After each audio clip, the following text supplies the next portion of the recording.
Hello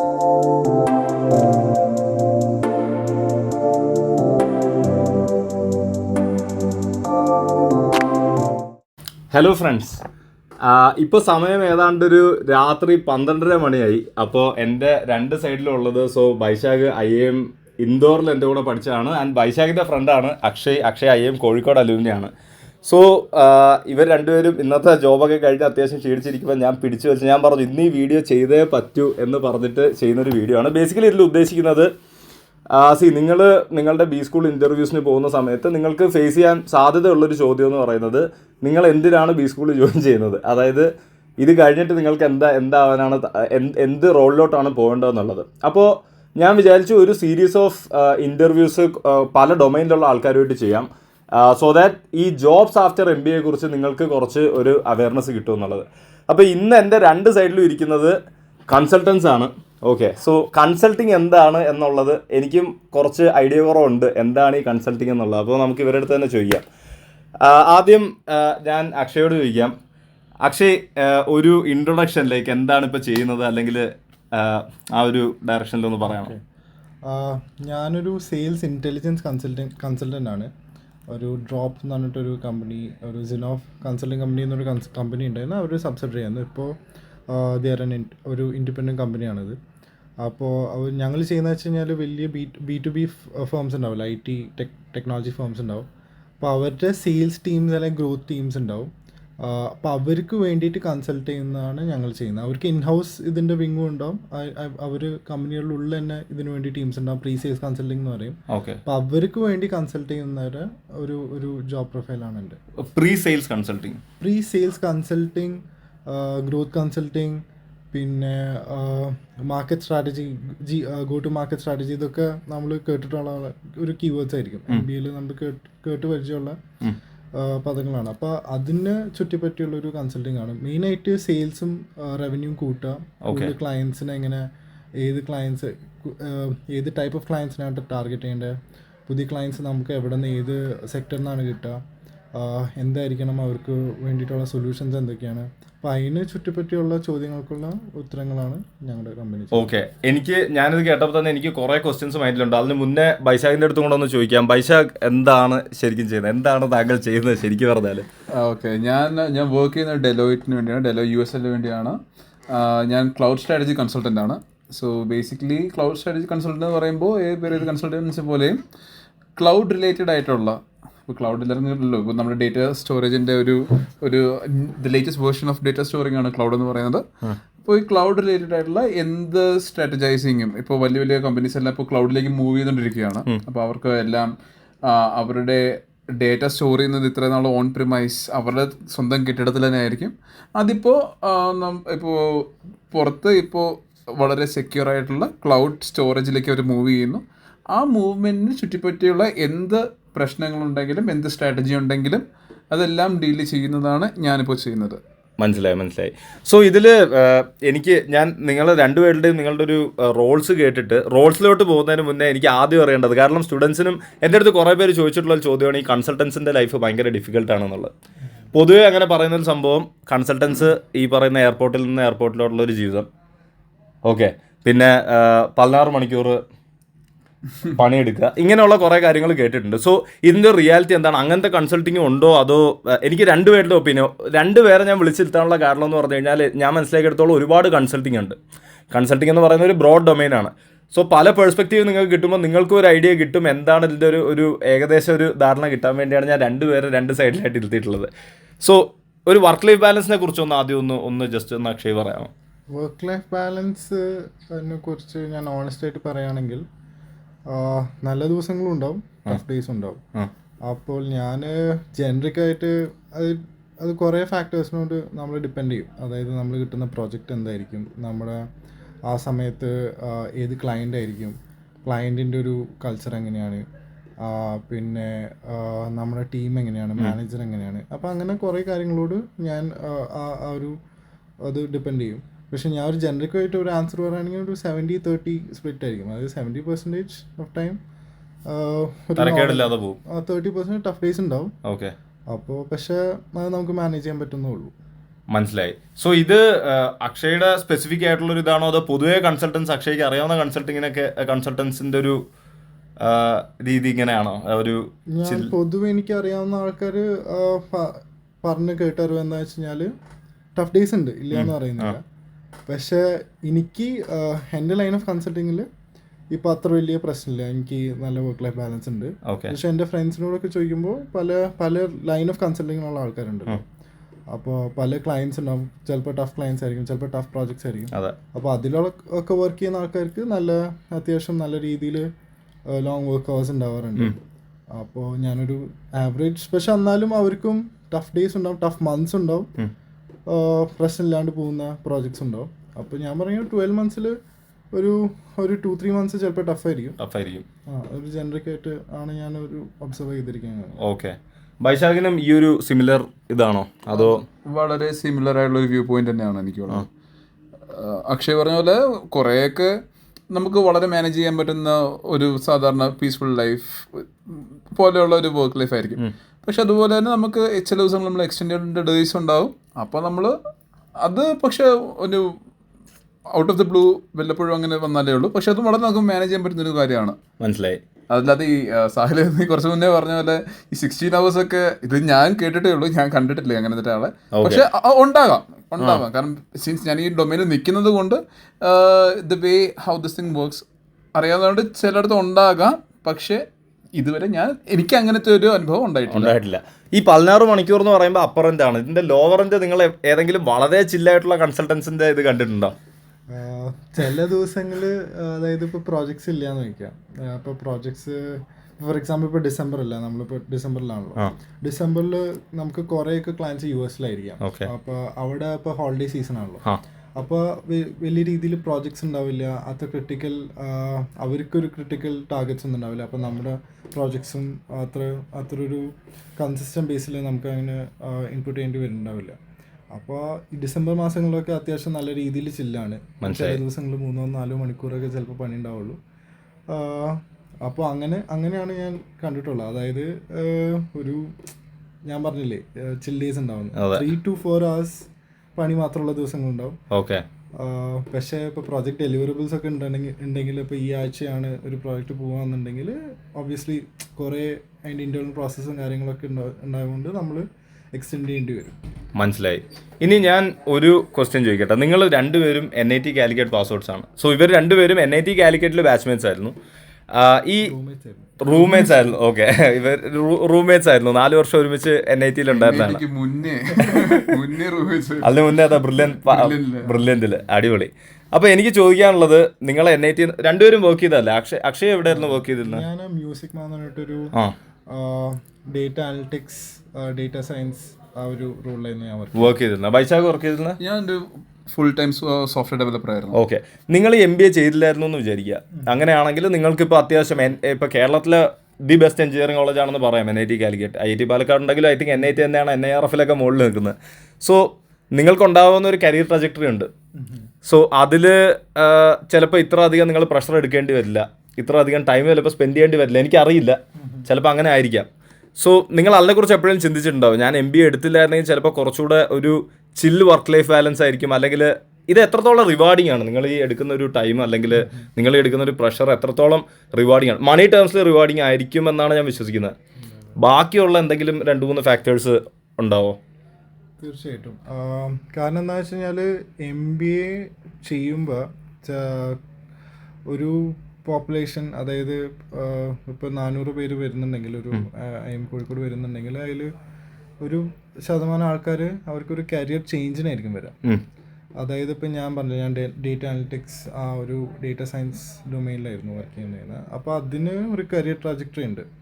ഇപ്പം ഞാൻ data analytics manager, അല്ലെങ്കിൽ അതിൽ തന്നെ കുറച്ചും കൂടി മെഷീൻ ലേണിംഗ് ആ രീതിയിലൊക്കെ പക്ഷേ ഒരു നീഷ് കാറ്റഗറിയാണ്, സെൻറ്റേർഡ് അറൗണ്ട് ഡേറ്റ അനലിറ്റിക്സിനെ ചുറ്റുപറ്റിയുള്ള ഒരു കരിയർ ട്രാജക്ടറി ആയിരിക്കും. പക്ഷേ MBA എടുത്തുകൊണ്ട് എനിക്ക് വേറെ പല കരിയറും എക്സ്പ്ലോർ ചെയ്യാനായിട്ട്, അതായത് എന്താണ് വേറെ ഓപ്പർച്യൂണിറ്റീസ് ഇതിൽ ജോബ് മാർക്കറ്റിൽ ഏതൊക്കെ റോൾസിലാണ് നമുക്ക് പെർഫോം ചെയ്യാൻ പറ്റുക. അപ്പോൾ അങ്ങനത്തെ ഒരു രീതിയിൽ ഒരു അഡ്വാൻറ്റേജ് ഉണ്ട് MBA എടുക്കുമ്പോൾ. ഓക്കെ. ഒരു പ്രീവിയസ് ജോബ് എക്സ്പീരിയൻസ് യൂസ്ഫുൾ ആണ്. പക്ഷെ നമുക്ക് വേറെ ജോബ് പ്രൊഫൈലിലേക്കും മാറാൻ പറ്റും. മനസ്സിലായി. അപ്പോൾ ഒരു കരിയർ സ്വിച്ച് നോക്കുന്ന ആൾക്കാർക്ക് അല്ലെങ്കിൽ കുറച്ചുകൂടെ ഒരു സാറ്റിസ്ഫാക്ഷൻ ഉണ്ടാവും, കുറച്ചുകൂടെ ഓണർഷിപ്പ് ഉണ്ടാവും, wider range of job profiles നമുക്ക് നമ്മുടെ മുന്നിൽ ഓപ്പൺ ആവും, ആക്സസിബിൾ ആയിരിക്കും. ഓക്കെ, വൈശാഖ് ഇതിന് മുന്നേ കോഡറായിട്ട് വർക്ക് ചെയ്തിട്ടുണ്ടല്ലോ അല്ലേ? അതെ. അപ്പോൾ എപ്പോഴെങ്കിലുമൊക്കെ തോന്നിയിട്ടുണ്ടോ പഴയ ആ ഒരു ഇത് തന്നെ മതിയായിരുന്നു എന്ന് തോന്നിയിട്ടുണ്ടോ? ഇല്ല, എനിക്ക് സത്യം പറഞ്ഞ അക്ഷയ് പറഞ്ഞോട് ഒരു വ്യത്യസ്തമായ ഒരു ഇതാണ് എനിക്കുള്ളത്. ഞാൻ ചെയ്തത്, ഞാൻ MBA എടുത്തത് അമ്മ ഗെയിം എന്നുള്ളൊരു രീതിയിലാണ്. ഞാൻ സോഫ്റ്റ്വെയർ ഡെവലപ്പർ ആയിരുന്നു, എനിക്ക് വളരെ ഇഷ്ടമായിരുന്നു സോഫ്റ്റ്വെയർ ഡെവലപ്മെന്റ്. ഞാനിപ്പോൾ ആ ട്രജക്ടറിയിൽ പോയിരുന്നെങ്കിൽ അഫ്കോഴ്സ് ഞാനൊരു ആ ട്രജക്ടറിയിൽ അത് ദാറ്റ് ടേക്സ് മീ അവിടെ ഞാൻ എത്തിയാനെ. മനസ്സിലായി. പക്ഷേ ഞാൻ MBA ചെയ്തപ്പോൾ ഉള്ള എൻ്റെ ഒരു തോട്ട് പ്രോസസ്സ് എന്ന് വെച്ചാൽ ഞാനിപ്പോൾ സോഫ്റ്റ്വെയർ ഡെവലപ്പറാണ്, മുമ്പോട്ട് പോകണമെങ്കിൽ ഡെവലപ്മെൻ്റ് ആയിരിക്കും. പക്ഷേ എനിക്ക് മാനേജറിയൽ റോൾസിലേക്ക് പോകാനും ലീഡർഷിപ്പ് റോൾസിലേക്ക് എത്രയും പെട്ടെന്ന് കയറുക എന്നുള്ള ഒരു മൈൻഡിൽ തന്നെയാണ് ഞാൻ MBA ചെയ്തത്. അപ്പോൾ അഫ്കോഴ്സ് കരിയർ സ്വിച്ച് വേണ്ടവർക്ക്, അക്ഷയ് പറഞ്ഞ പോലെ കരിയർ സ്വിച്ച് വേണ്ടവർക്ക് എന്തായാലും ഡെഫിനറ്റ്ലി വളരെ ഹെൽപ്ഫുൾ ആണ് സാധനം. പക്ഷെ അതുപോലെ തന്നെ നമ്മൾ നിൽക്കുന്ന സ്ഥലത്ത് തന്നെ ഞാൻ ഡെവലപ്പറായിട്ട് നിൽക്കണോ, എനിക്ക് ഡെവലപ്മെൻറ്റ് വെച്ച് തന്നെ പോകണോ, അതോ ഞാൻ ചെയ്യുന്ന ഡെവലപ്മെൻറ്റിൻ്റെ management side of the development. പക്ഷേ MBA എടുത്തില്ലായിരുന്നെങ്കിൽ കുറച്ചു കാലം എക്സ്പീരിയൻസ് ഉണ്ടെങ്കിൽ ഇതേപോലത്തെ മാനേജറിയൽ സാധനങ്ങളിലേക്ക് എളുപ്പത്തിൽ കയറാൻ പറ്റുമായിരുന്നു, അങ്ങനെയാണോ? കയറാൻ പറ്റും ഡെഫിനറ്റ്ലി. ഒരു ഡെവലപ്പറിന് മാനേജറിയൽ റോൾസിലേക്ക് കയറാൻ പറ്റത്തില്ല എന്നല്ല ഞാൻ പറയുന്നത്. പക്ഷേ ആ ഒരു മാനേജ്മെന്റ് സ്കിൽ സെറ്റ് നമുക്ക് കിട്ടുന്നുണ്ടല്ലോ. അത് മാത്രമല്ല the tag that comes along with it. അപ്പം നമുക്ക് ഒരു സാധനം നമ്മൾ ഒരു 5 വർഷത്തെ എക്സ്പീരിയൻസ് കൊണ്ട് ഞാൻ പഠിക്കേണ്ട സാധനം 2 വർഷം കോളേജിൽ പോയത് കൊണ്ട് എനിക്കൊരു സേവ് ചെയ്യാൻ പറ്റി. ഒരു ആക്സിലറേറ്റർ ആണ് ശരിക്കും, ഡെഫിനറ്റ്ലി ഒരു ആക്സിലറേറ്റർ ആണ്. മനസ്സിലായി. ഇപ്പം ഞാൻ ചെയ്യുന്ന ജോലിയാണെങ്കിലും ഞാൻ നേരത്തെ വർക്ക് ചെയ്തിരുന്ന ഡെവലപ്മെന്റ്, സോഫ്റ്റ്വെയർ ഡെവലപ്മെന്റിന്റെ ആ ബാക്ക്ഗ്രൗണ്ട് ഉള്ളത് കൊണ്ടാണ് എനിക്കിപ്പോൾ ഞാൻ ചെയ്യുന്ന കൺസൾട്ടൻസി എനിക്ക് ഈസി ആവുന്നത്. അപ്പോൾ ഡെഫിനറ്റ്ലി ആ ബാക്ക്ഗ്രൗണ്ട് നോളജ് ഉണ്ട്, അതുകൊണ്ട് എനിക്ക് അതിൻ്റെ ഒരു മാനേജ്മെന്റ് സൈഡിലേക്കും സ്ട്രാറ്റജി സൈഡിലേക്കും പോകാൻ പറ്റുന്നുണ്ട്. മനസ്സിലായി. അതായത് ഞാനിപ്പോൾ ഡെവലപ്പ് ചെയ്ത് തന്നെ ഞാൻ MBAക്ക് പോയില്ലായിരുന്നെങ്കിൽ ഇപ്പോൾ ഞാൻ അതിൻ്റെ സ്ട്രാറ്റജി ചെയ്യുന്നു. മനസ്സിലായി. അത് വെൽ അണ്ടർസ്റ്റുഡ് ആണ്. ഒരു 2 പെർസ്പെക്റ്റീവ് കിട്ടിയപ്പോൾ എനിക്കും ഒരു കുറച്ചുകൂടെ ഒരു ധാരണ കിട്ടിയിട്ടുണ്ട്. എനിക്ക് ഒരു ചോദ്യം ചോദിക്കാനുള്ളത്, ഇപ്പം നമ്മളെ ഓഡിയൻസിൽ ഇപ്പം നിങ്ങൾ രണ്ടുപേരും NIT കാലിക്കറ്റ് ആണെന്ന് നമ്മൾ ഓൾറെഡി ഇൻട്രൊഡ്യൂസ് ചെയ്തു. അപ്പോൾ തന്നെ കുറേ ആൾക്കാർ വിചാരിച്ചിട്ടുണ്ടാകുമോ NIT കാലിക്കറ്റിൽ നിന്നൊക്കെ പാസ് ഔട്ടായ IIM കോഴിക്കോട് ഇൻഡോർ നിങ്ങൾക്കൊക്കെ ആയിരിക്കും അതിൻ്റെ ഒരു ഇതുണ്ടാവുക. പക്ഷേ ഒരു സാധാരണ ഒരു നാട്ടിലൊരു BCom ചെയ്ത അല്ലെങ്കിൽ ഒരു Tier 3 കോളേജിൽ, ഒരു ഗവൺമെൻറ് എഞ്ചിനീയറിംഗ് കോളേജിൽ BTech കഴിഞ്ഞ ഒരാൾ CAT ക്രാക്ക് ചെയ്തു, അതിന് വർക്ക് ചെയ്തു, they are getting in to top 15 B schools.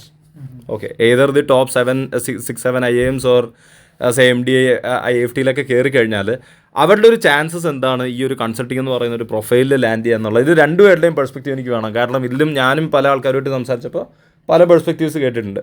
കാരണം ചിലപ്പോൾ അവർക്ക് വർക്ക് എക്സ്പീരിയൻസ് ഉണ്ടാവില്ല, ഉണ്ടെങ്കിൽ തന്നെ വളരെ ബേസിക് ആയിട്ടുള്ള വർക്ക് എക്സ്പീരിയൻസ് ആയിരിക്കാം, കമ്മ്യൂണിക്കേഷൻ സ്കിൽസ് വേരി ചെയ്യുന്നുണ്ടാവാം. സോ ഐഡിയൽ ഇപ്പോൾ പല ടൈപ്പ് കൺസൾട്ടിംഗ് ഉണ്ടെന്ന് പറഞ്ഞു. അപ്പോൾ എന്താണ് കൺസൾട്ടിങ്ങിന് പറ്റിയ ഒരു ഐഡിയൽ പ്രൊഫൈൽ, അല്ലെങ്കിൽ അങ്ങനെ ഒരു ഐഡിയൽ പ്രൊഫൈൽ ഉണ്ടോ ശരിക്കും പറഞ്ഞാൽ? അല്ലെങ്കിൽ ബൈഷാദിൻ്റെ ഒരു അത് വളരെ ഡൈവേഴ്സ് ആണെന്നുള്ള കാര്യം പറയുകയാണെങ്കിൽ, ഇപ്പോൾ ചില കൺസൾട്ടിങ്ങിന് ഉണ്ടാവും, ഇപ്പോൾ വർക്ക് എക്സ്പീരിയൻസ് ഉള്ളത് ബെനിഫിഷ്യൽ ആവുന്ന ഒരു കൺസൾട്ടൻസി ഉണ്ടാവും.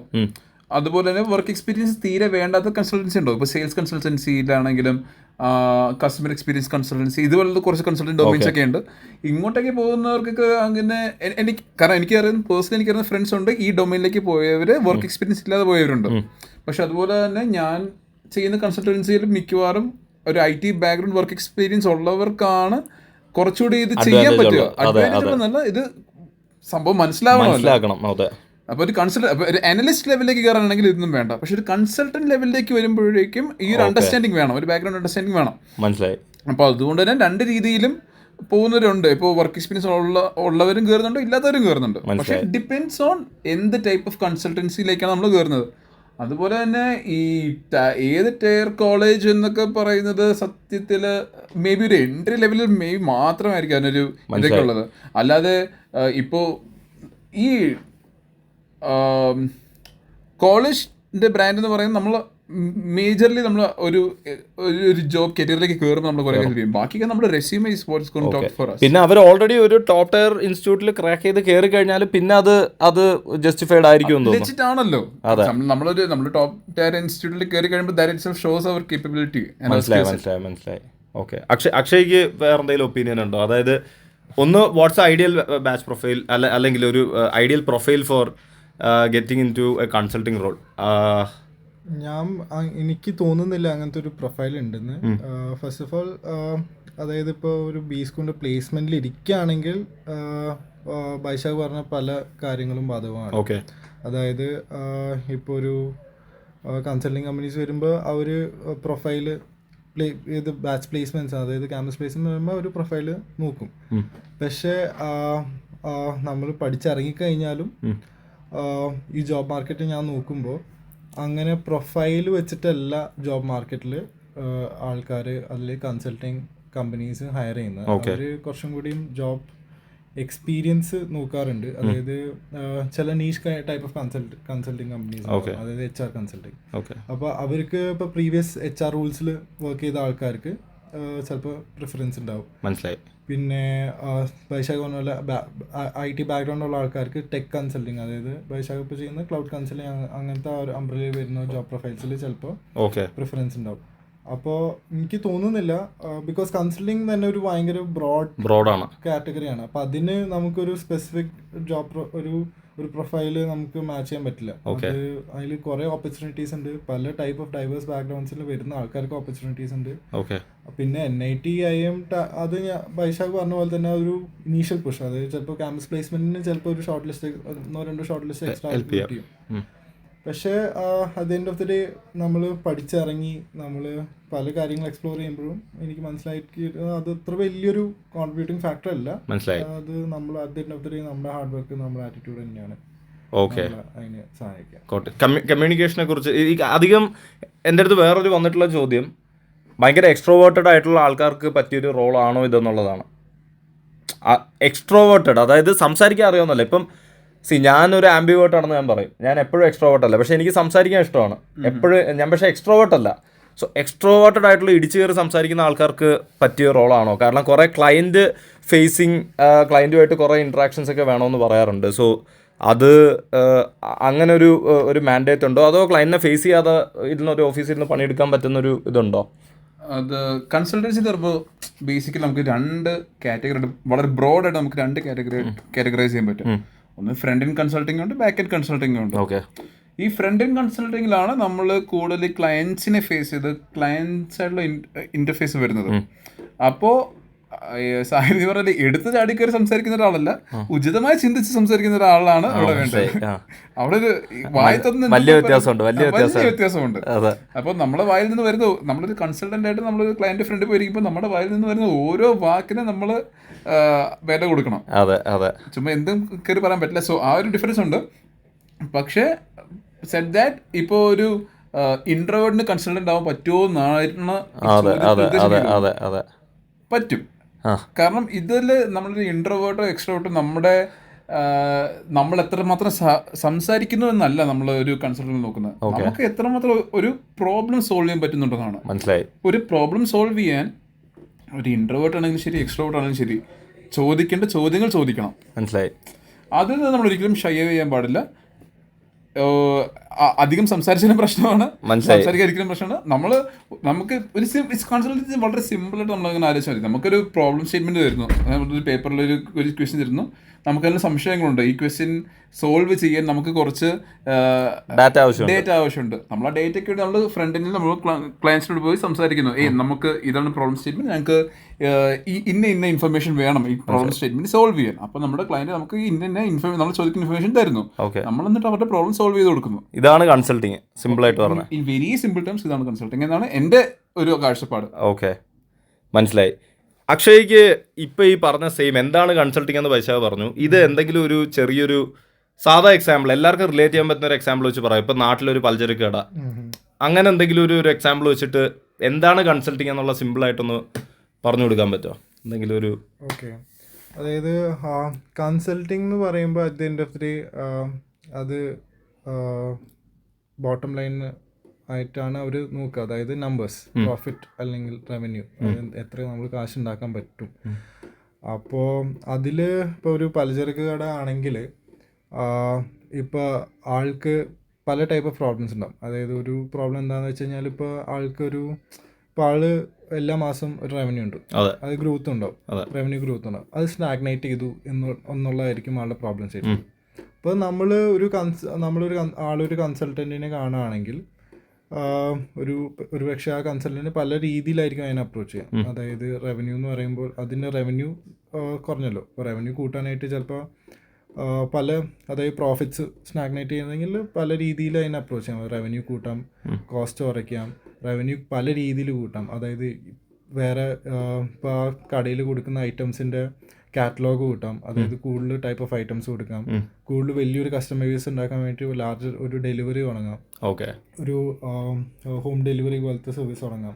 അപ്പോൾ പല രീതിയിലായിരിക്കും കൺസൾട്ടൻ്റ് ആ പ്രോബ്ലത്തിന് അപ്രോച്ച് ചെയ്തിട്ട് ആ പലചരക്ക് ആ കടക്കാരന് ഏറ്റവും ഉചിതമായ സൊല്യൂഷനാണ് കൺസൾട്ടൻ്റ് കൊടുക്കേണ്ടത്. മനസ്സിലായി. ഇപ്പോൾ ഒരു പലചരക്ക് കടക്കാരന് വന്നിട്ട് ആള് സെയിം പ്രോബ്ലം സ്റ്റേറ്റ്മെൻറ്റ് കൊടുക്കുകയാണെങ്കിൽ ആളുടെ ഒരു ചുറ്റുവട്ടവും ആളെ എവിടെയാണ് ലൊക്കേഷനൊക്കെ വെച്ചിട്ട് ചിലപ്പോൾ ആൾക്ക് ഹോം ഡെലിവറി സാധ്യമായിരിക്കാം. പക്ഷെ വേറൊരാൾക്ക് ചിലപ്പോൾ അത് സാധ്യമായിരിക്കില്ലല്ലോ. ചിലപ്പോൾ പക്ഷേ അവർ ഡേറ്റ് വെച്ച് നോക്കുമ്പോൾ അവർ കണ്ടുപിടിക്കാൻ ചിലപ്പോൾ ഓക്കെ ആ സ്ഥലത്തുള്ള ആൾക്കാർക്ക് ഈ ടൈപ്പ് ഓഫ് പ്രോഡക്ട്സ് അത്യാവശ്യം ഡിമാൻഡ് ഉണ്ട്, പക്ഷെ അത് എവിടെയും കൊടുക്കുന്നില്ല. അപ്പോൾ അങ്ങനത്തെ ഒരു സജഷൻ കൊടുക്കാം.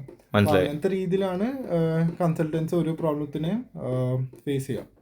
പക്ഷെ അപ്പോൾ അതുകൊണ്ട് തന്നെ എന്തുകൊണ്ടാണ് കൺസൾട്ടൻസി എടുത്തു വരുന്നതെന്ന് വെച്ച് കഴിഞ്ഞാൽ അവർ ഈ ഇൻഡസ്ട്രി, അതായത് ഈ പല ടൈപ്പ് ഓഫ് പലചരക്ക് ആൾക്കാരെ, അതായത് പല ടൈപ്പ് ഓഫ് ഗ്രോസറി സ്റ്റോർ ഓണേഴ്സിനെ ഇവർ കൺസൾട്ട് ചെയ്യുന്നുണ്ടാവും. അപ്പോൾ ഇവർക്ക് കുറെ പല ടൈപ്പ് ഓഫ് സൊല്യൂഷൻസ് ഇംപ്ലിമെന്റ് ചെയ്ത് ചിന്തിച്ച് കൂട്ടിയിട്ടുള്ള എക്സ്പീരിയൻസ് ഉണ്ടാവും. അതുകൊണ്ടുകൂടിയാണ് ഇനി വേറൊരു ഗ്രോസറിക്കാരന് ആ പ്രോബ്ലം ഉണ്ടാകുമ്പോൾ അവർ കൺസൾട്ടൻസിനെ എടുത്ത് വളരെ ഈസി ആയിട്ട് സോൾവ് ചെയ്യാൻ പറ്റും. കുറേ എണ്ണത്തിലുള്ള എക്സ്പീരിയൻസ് അവിടെ റെപ്ലിക്കേറ്റ് ചെയ്യാൻ പറ്റും എന്നുള്ളത്. ഓക്കെ. ഇനി ബി സ്കൂൾ, ഇനി ഇവരെല്ലാവരും ഒരു 2-3 മന്ത്സിൽ ഒരു ടോപ്പ് ബി സ്കൂൾസിൻ്റെ ഇൻ്റർവ്യൂസ് അറ്റൻഡ് ചെയ്യുന്ന ആൾക്കാരായിരിക്കും. സോ ബി സ്കൂളിൽ ഈ പൊതുവെ ഞാൻ ആദ്യം പറഞ്ഞ പോലെ ചിലപ്പോൾ ഈ ചോദ്യം ചോദിക്കാം, നിങ്ങൾക്ക് എന്ത് റോളിലോട്ടാണ് പോകേണ്ടത്, or what is your short term goal. Short term goal എന്ന് പറഞ്ഞു കഴിഞ്ഞാൽ ബി സ്കൂളിൽ നിന്ന് ഇറങ്ങുമ്പോൾ നിങ്ങൾക്ക് എന്ത് റോളിൽ കയറണം എന്നുള്ളത്. സോ ഈവൻ ഒന്ന് എനിക്ക് ചോദിക്കാനുള്ളത്, അങ്ങനെ ഒരു പ്രീസെറ്റ് മൈൻഡായിട്ട് ഒരു ബി സ്കൂളിൽ പോകണോ, അതായത് ഇന്ന റോളിലോട്ട് ഞാൻ പോകുമെന്നുള്ളത്. 2, ഇൻ്റർവ്യൂവിന് അതെങ്ങനെ ടാക്കിൾ ചെയ്യാം. ഫോർ എക്സാമ്പിൾ ഇപ്പോൾ ഇതിലൊരു ബാക്ക്ഗ്രൗണ്ട് ഇല്ലാത്ത ആളാണെന്ന് വിചാരിക്കുക, ഐ മീൻ ഒരു ബികോം കഴിഞ്ഞ ആളാണ്, ഫ്രഷറാണ്, കൺസൾട്ടിങ് എന്താണെന്നൊക്കെ അറിയാം, പക്ഷേ ഈ പറയുന്ന ഒരു വർക്ക് എക്സ്പീരിയൻസോ അതിന് പറ്റിയൊരു ഇതില്ലെങ്കിൽ അയാൾ എനിക്ക് കൺസൾട്ടൻ്റ് ആവണമെന്ന് പറയണോ, അങ്ങനെ ഒരു സാധനം പറയുന്നത് ബാക്ക് ഫയർ ചെയ്യാൻ ചാൻസ് ഉണ്ടോ, അല്ലെങ്കിൽ അതെങ്ങനെ ജസ്റ്റിഫൈ ചെയ്യാൻ പറ്റും? സേ ഫോർ എക്സാമ്പിൾ ഒരു നോൺ ഈ പറയുന്ന ഒരു ബാക്ക്ഗ്രൗണ്ട് ഉണ്ടെങ്കിൽ, അല്ലെങ്കിൽ ഇതുമായിട്ടൊരു റിലേറ്റഡ് ബാക്ക്ഗ്രൗണ്ട് ഇല്ലെങ്കിൽ. എൻ്റെ പേഴ്സണൽ അഭിപ്രായം പറയുകയാണെങ്കിൽ ഒരു ഓപ്പൺ മൈൻഡായിട്ട് പോകണമെന്നാണ് ഞാൻ പറയുള്ളൂ. പക്ഷേ ഇന്റർവ്യൂവിന് ചിലപ്പോൾ പറയേണ്ടി വരും, ചിലപ്പോൾ പറയേണ്ടി വരുമെന്ന് ഞാൻ പറയുന്നില്ല. പക്ഷേ എൻ്റെ എക്സ്പീരിയൻസ് വെച്ചാണെങ്കിൽ ഞാൻ ഒരു എഞ്ചിനീയറിംഗ് ബാക്ക്ഗ്രൗണ്ട് തന്നെയാണല്ലോ. അപ്പോൾ ഫിനാൻസ്, പിന്നെ ഓപ്പറേഷൻസ്, ഞാൻ മെക്കാനിക്കൽ എഞ്ചിനീയറിംഗ് പഠിച്ചുകൊണ്ട് എനിക്ക് കുറച്ച് ഓപ്പറേഷൻസ് സബ്ജക്ട്സ് ഉണ്ടായിരുന്നു. പക്ഷേ ഫിനാൻസ്, മാർക്കറ്റിംഗ്, സ്ട്രാറ്റജി അതൊക്കെ ഭയങ്കര ഇൻട്രസ്റ്റിംഗ് ആയിട്ട് എനിക്ക് തോന്നി. അപ്പോൾ ഒരു ഓപ്പൺ മൈൻഡിനോട് വരാമെന്ന് ഞാൻ പറയുള്ളൂ. പക്ഷേ കൺസൾട്ടിങ് ആണ് താല്പര്യമുണ്ടെങ്കിൽ ഏറ്റവും ഉചിതമായ ഉത്തരം എന്തായിരിക്കും എന്ന് വെച്ച് കഴിഞ്ഞാൽ അവർക്ക് ചുറ്റുമുള്ള പ്രോബ്ലംസ് അല്ലെങ്കിൽ സിറ്റുവേഷൻസ്, അവരുടെ ജീവിതത്തിൽ ചുറ്റും കണ്ട പ്രോബ്ലം സിറ്റുവേഷൻസ് അവർക്ക് സോൾവ് ചെയ്യാൻ അതിൽ എന്തൊക്കെ സൊല്യൂഷൻസ് കൊടുക്കാനായിരിക്കും പറ്റുക, എന്തൊക്കെയായിരിക്കും അതിന് ഉചിതമായ സൊല്യൂഷൻസ്. അതിന് ഭയങ്കര ഇൻട്രസ്റ്റ് ആയിട്ടുള്ള ആളാണെങ്കിൽ അങ്ങനത്തെ എക്സ്പീരിയൻസ് വെച്ചിട്ട് അതിനെ ജസ്റ്റിഫൈ ആയിരിക്കും ഏറ്റവും നല്ലതെന്നാണ് എനിക്ക് തോന്നുന്നത്. കാരണം അത് തന്നെയായിരിക്കും അത് ഇൻഡസ്ട്രി അവർ കൺസൾട്ടന്റ് വലിയ ഒരു സ്കെയിലിൽ ചെയ്യാം. വിത്ത് MBA ഒരു എഡ്യൂക്കേഷൻ ഉണ്ടാകുമ്പോൾ അവർക്ക് കുറച്ചും കൂടി അവർ എംപവേർഡ് ആവും അത് ചെയ്യാനായിട്ട്. മനസ്സിലായി. Well answer. അത് നല്ല രീതിയിൽ തന്നെ അത് ആൻസർ ചെയ്തിട്ടുണ്ട്. ബൈശാഖ് ആണെങ്കിൽ, ഇപ്പോൾ ബൈശാഖ് ഒരു ഇൻ്റർവ്യൂർ ആണെന്ന് വിചാരിക്കുക, ഒരു IIM പ്രൊഫസറാണ്, ഇൻ്റർവ്യൂവിന് ഇരിക്കുകയാണ്. ഒരു ബികോമാരൻ വന്നിട്ട് കൺസൾട്ടൻ്റ് ആവണമെന്ന് പറഞ്ഞു കഴിഞ്ഞാൽ എന്തായിരിക്കും അവരുടെ അടുത്ത് നിന്ന് എക്സ്പെക്ട് ചെയ്യുക, ലൈക്ക് എങ്ങനെ അത് ജസ്റ്റിഫൈ ചെയ്യണം, അല്ലെങ്കിൽ അവർ ഫസ്റ്റ് ഓഫ് ഓൾ പറയണോ ഈ ഒരു സാധനം, അല്ലെങ്കിൽ ഒരു ഓപ്പൺ മൈൻഡ് ഞാൻ എക്സ്പ്ലോർ ചെയ്യാൻ വന്നാണെന്ന് പറയുന്നതായിരിക്കും ഒന്നാമത്? ഞാൻ ഒരു കാര്യം ചോട്ടെ, ബികോമുകാരൻ എപ്പോഴും എന്താ ബികോമുകാരൻ്റെ ഒരു എക്സാമ്പിൾ എടുക്കുന്നത്? ബികോമ്, അതായത് ഞാൻ ഈ പല വീഡിയോസും ചെയ്യുമ്പോൾ ഉണ്ടല്ലോ, സ്ഥിരമായിട്ട് കൂടുതലും എഞ്ചിനീയേഴ്സ് MBAക്ക് പോകുന്നതുകൊണ്ട് ഞാൻ ഈ ഇൻ്റർവ്യൂ ചെയ്യുന്നതൊക്കെ എഞ്ചിനീയേഴ്സിനെ. അപ്പോൾ എൻ്റെ അടുത്ത് എല്ലാവരും കമൻറ്റിൽ ചോദിക്കും ഒരു നോൺ എഞ്ചിനീയറിൻ്റെ ഇൻ്റർവ്യൂ എടുക്കാമോ എന്ന് പറഞ്ഞിട്ട്. അപ്പോൾ ആദ്യമായിട്ടാണ് ഞാനൊരു നോൺ എഞ്ചിനീയറിൻ്റെ ഇൻ്റർവ്യൂ എടുത്ത് ലുബൈബേൽ ഒരു വീഡിയോ എടുത്തിട്ട് ഞാൻ പോസ്റ്റ് ചെയ്യുന്നത്. അപ്പോൾ അതുകൊണ്ടാണ് ഞാൻ എപ്പോഴും ഈ നോൺ എഞ്ചിനീയർ ആസ്പെക്ട് കൊണ്ടുവരില്ല, കാരണം കണ്ടന്റും കുറവാണ് ഇൻ്റർനെറ്റിൽ. ഒരു നോൺ എഞ്ചിനീയറിന് MBA എടുക്കാവോ എന്ന് തന്നെ ചോദിക്കുന്ന കുറേ ക്വയറീസ് വരുന്നുണ്ട്, അല്ലെങ്കിൽ ഒരു BBA-കാരൻ അല്ലെങ്കിൽ ഒരു BA-കാരൻ ആ ഒരു ഇത് വരുന്നുണ്ട്. സോ അതുകൊണ്ടാണ് ഞാൻ ഈ ബികോം എന്ന് ഇടയ്ക്കിടയ്ക്ക് എടുത്ത് പറയുന്നത്. ബികോംകാരൻ്റെ ക്വസ്റ്റ്യൻ ചോദിച്ചാൽ ബികോംകാരനെ എടുത്ത് പറഞ്ഞിട്ടുണ്ട്. ഒരു ബികോംകാരൻ്റെ രീതി നമ്മൾ ചിന്തിക്കുകയാണെങ്കിൽ ബികോംകാർക്ക് പോകാൻ പറ്റിയ, for example finance based consultancies ഇഷ്ടംപോലെ ഉണ്ട്. ഒരു എക്സാമ്പിൾ പറയണമെങ്കിൽ മെർജേഴ്സ് ആൻഡ് അക്വിസിഷൻ്റെ ഒരു കൺസൾട്ടൻസിയാണ്. അപ്പം അതിലേക്കൊക്കെ ഡെഫിനറ്റ്ലി ഒരു ഫിനാൻസ് ബാക്ക്ഗ്രൗണ്ട് ഉള്ള ആൾക്കാർക്ക് സിമ്പിളായിട്ട് പോകുന്നതാണ്. മനസ്സിലായി. പിന്നെ അക്ഷയ് പറഞ്ഞ പോലെ തന്നെ നമുക്കൊരു ഇൻ്റർവ്യൂ പാനലിൻ്റെ ഫ്രണ്ടിൽ ഇരുന്നിട്ട് നമ്മൾ അനാവശ്യമായിട്ടുള്ള കാര്യങ്ങൾ പറയാണ്ടിരിക്കുക. സിമ്പിളായിട്ട് നമ്മളോട് ബേസിക്കലി നമ്മളോട് ഒരു ചോദ്യം ചോദിക്കുകയാണെങ്കിൽ, നമ്മളിപ്പോൾ ചോദിക്കുകയാണ് ഈ MBAക്ക് വരുന്നതുകൊണ്ട് എന്താണ് ഉദ്ദേശിക്കുന്നത്, അല്ലെങ്കിൽ ഏത് സ്ട്രീമിലേക്കാണ് പോകാൻ താല്പര്യമുള്ളതെന്ന് ചോദിക്കുകയാണെങ്കിൽ നമ്മൾ പറയണം നമ്മുടെ മനസ്സിലുള്ള എന്താണെന്ന്. അതെ. ഇപ്പോൾ എൻ്റെ ഒരു പേഴ്സണൽ എക്സ്പീരിയൻസ് പറഞ്ഞാൽ അക്ഷയ് പറഞ്ഞത് കുറച്ച് വ്യത്യാസമായിരുന്നു. എനിക്ക് ക്ലിയർ ആയിട്ട് ഒരു ഐഡിയ ഉണ്ടായിരുന്നു, എനിക്ക് കൺസൾട്ടിങ് തന്നെ വേണം. ടെക് കൺസൾട്ടിങ്, ഞാൻ IT ബാക്ക്ഗ്രൗണ്ട് ഉള്ളതുകൊണ്ട് എനിക്ക് ടെക് കൺസൾട്ടിങ് വേണം എന്ന് എനിക്കൊരു ആഗ്രഹം ഉണ്ടായിരുന്നു. അപ്പോൾ ഓപ്പൺ മൈൻഡ് ആയിരുന്നു വെച്ചാൽ അഫ്കോഴ്സ് എൻ്റെ ഫസ്റ്റ് പ്രയോറിറ്റി ടെക് കൺസൾട്ടിങ് ആയിരുന്നു. പക്ഷെ അവിടെ പോയിട്ട് ഓക്കെ, ഇനിയിപ്പോൾ അവിടെ പോയിട്ട് ഇനിയിപ്പോൾ എനിക്ക് എങ്ങനെയും ഇഷ്ടപ്പെട്ടെന്നാൽ അതിലേക്ക് പോവാം. പക്ഷെ ഇപ്പോൾ ഞാൻ എന്തായാലും ടെക് കൺസൾട്ടിങ് ആണ് എൻ്റെ മൈൻഡിൽ ഉള്ള രീതിയിലാണ് ഞാൻ കയറുന്നത്. മനസ്സിലായി.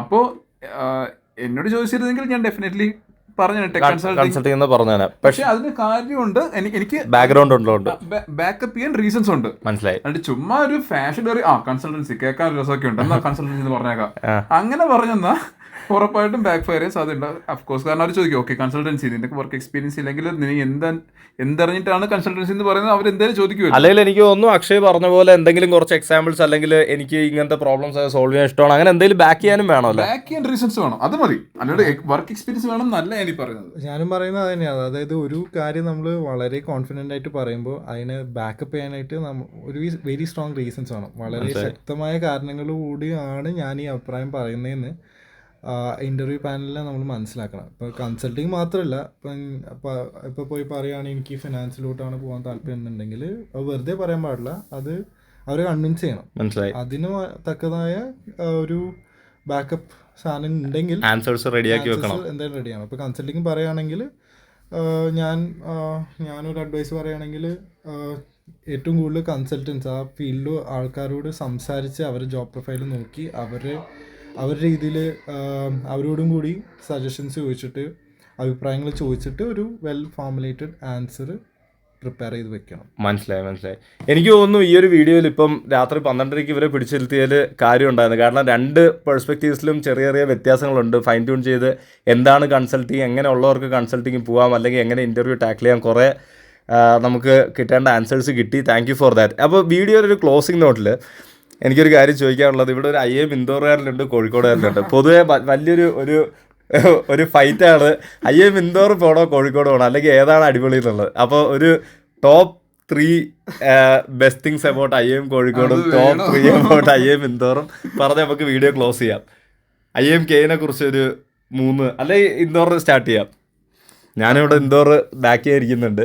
ഓക്കെ, അല്ല ഒരു വർക്ക് എക്സ്പീരിയൻസ് ഉള്ള ആളെന്നുള്ള രീതിയിൽ ഇൻഡോർ ഞാൻ പ്രിഫർ ചെയ്യുന്നതിൻ്റെ മേജർ റീസൺ എന്ന് വെച്ചാൽ ഇൻഡോർ അറിയപ്പെടുന്നത് ഫ്രഷേഴ്സിൻ്റെ ക്യാമ്പസ് എന്നാണ്. അതെ. അപ്പോൾ ഒരു വർക്ക് എക്സ്പീരിയൻസ് ഉള്ള ആളായിട്ട് ഞാൻ കയറി ചില്ല് ചെയ്യാൻ ഓഫ് കോഴ്സ് അത് ഉണ്ട്. പക്ഷേ നമുക്ക് ഈ ഒരു കോണ്ടാക്ട് പറയണ്ട, അത് പിന്നെ വേറൊരു കോണ്ടാക്ട് പറയാം. പക്ഷേ ഇൻഡോർ ഞാൻ പ്രിഫർ ചെയ്യുന്നത് കാരണം വെച്ചാൽ ഒരു ഫ്രഷേഴ്സ് ക്യാമ്പസ് എന്ന് അറിയപ്പെടുന്ന ഒരു ക്യാമ്പസിലേക്ക് വർക്ക് എക്സ്പീരിയൻസോടെ ഞാൻ കൂടെ കയറി വരുമ്പോൾ എനിക്കൊരു കോമ്പറ്റീറ്റീവ് എഡ്ജ് കിട്ടുന്നുണ്ട്. അങ്ങനെ. അതെ, എനിക്കൊരു കോമ്പറ്റീറ്റീവ് എഡ്ജ് കിട്ടുന്നുണ്ട്. ഇപ്പോൾ പ്ലേസ്മെന്റ്സ് വന്നാലും എനിക്കൊരു ചെറിയൊരു കോമ്പറ്റീറ്റീവ് എഡ്ജ് കിട്ടുന്നുണ്ട്. അത് എനിക്കൊരു പ്രയോറിറ്റി ആയിട്ട് ഞാൻ തോന്നിയായിരുന്നു. പിന്നെ ക്യാമ്പസിനെ പറ്റി പറയുകയാണെങ്കിൽ അതിവിശാലമായ ഒരു അടിപൊളി ക്യാമ്പസ് ആണ്. അതിപ്പം അക്ഷയം പറയുന്നുണ്ടാവും. അല്ല, ക്യാമ്പസിന്റെ ഇതൊരു പറയുകയാണെങ്കിൽ എന്താണെന്ന് പറയാം, IIM കോഴിക്കോട് ആണ് ഇന്ത്യയിൽ തന്നെ ഏറ്റവും ബെസ്റ്റ് ക്യാമ്പസ് എന്ന് വേണമെങ്കിൽ നമുക്ക് പറയാം. ഏതൊരു കോളേജ് എടുത്താലും. അതെ, അത് വളരെ സബ്ജക്റ്റീവ് ആണ്. അതിലോട്ട് കടക്കണ്ടാണ്. കോഴിക്കോടിന്റെ ക്യാമ്പസ് വളരെ ബ്യൂട്ടിഫുൾ ആണ്, വളരെ ബ്യൂട്ടിഫുൾ ആണ്. ഇൻഡോറും വളരെ ബ്യൂട്ടിഫുൾ ആണ്. പിന്നെ അത് മാത്രമല്ല, വേറൊരു കൺസിഡറേഷൻ, സ്റ്റെപ്പ് പ്രോഗ്രാമിന് പോകാൻ താല്പര്യപ്പെടുന്ന കുട്ടികൾക്ക്, ഫോറിൻ എക്സ്ചേഞ്ചിന് പോകാൻ താല്പര്യപ്പെടുന്ന കുട്ടികൾക്ക് ഇൻഡോറിൽ വളരെ വലിയൊരു ശതമാനം കുട്ടികൾക്ക് 150 പേര് പോയിട്ടുണ്ടോ?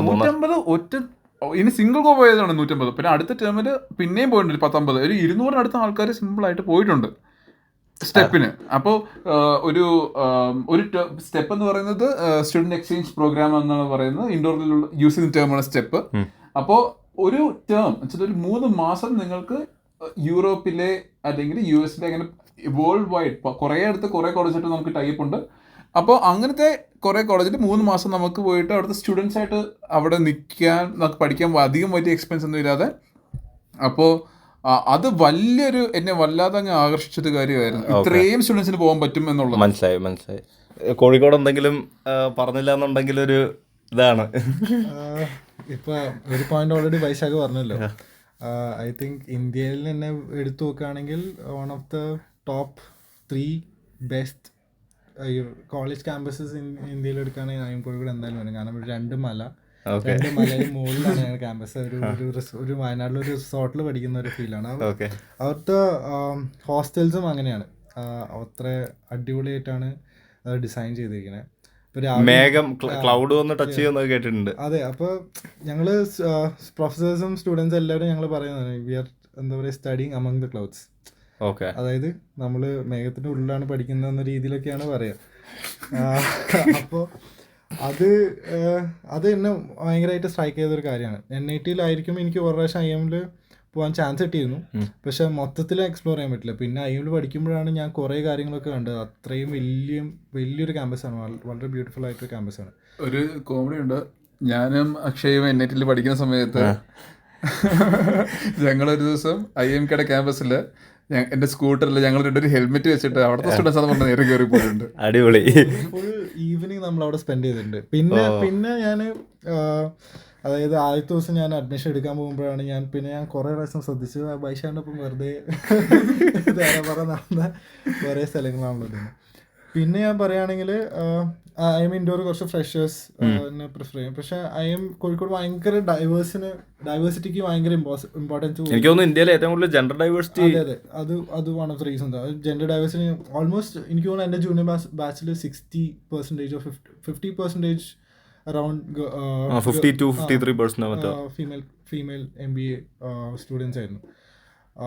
അപ്പോൾ അത് ഡൈവേഴ്സിറ്റിക്ക് ഭയങ്കര ഇമ്പോർട്ടൻസ് ഉണ്ട്. അപ്പോൾ അത് ഏത് രീതിയിലാണ്, ജെൻഡർ ആണെങ്കിലും വർക്ക് എക്സ്പീരിയൻസ് ആണെങ്കിലും ജോബ് പ്രൊഫൈലാണെങ്കിലും. അപ്പോൾ അതുകൊണ്ട് തന്നെ വളരെ ഡൈവേഴ്സ് ബാക്ക്ഗ്രൗണ്ടിൽ നിന്ന് വന്ന ആൾക്കാർ എനിക്ക് പരിചയപ്പെടാനും അവരോട് സംസാരിക്കാനും പറ്റി. ഫോർ എക്സാമ്പിൾ എനിക്ക് വളരെ ഫിനാൻസ് ഇഷ്ടപ്പെട്ട് വന്നൊരു ട്രിവാൻഡ്രം മെഡിക്കൽ കോളേജിൽ നിന്ന് പാസ് ഔട്ടായി അവിടെ വർക്ക് ചെയ്ത ഡോക്ടർ അറിയാം. എൻ്റെ ബാച്ച്മേറ്റ് ആയിരുന്നു. പിന്നെ എൻ്റെ റൂംമേറ്റ് IIM-ൽ എൻ്റെ റൂംമേറ്റ് ഒരു ഷിപ്പ് ചെയ്യുന്നു. അതായത് he used to work in ships. So he was an engineer in ships. ഷാറ്റിൽ നിന്ന് പഠിച്ചിറങ്ങിയ.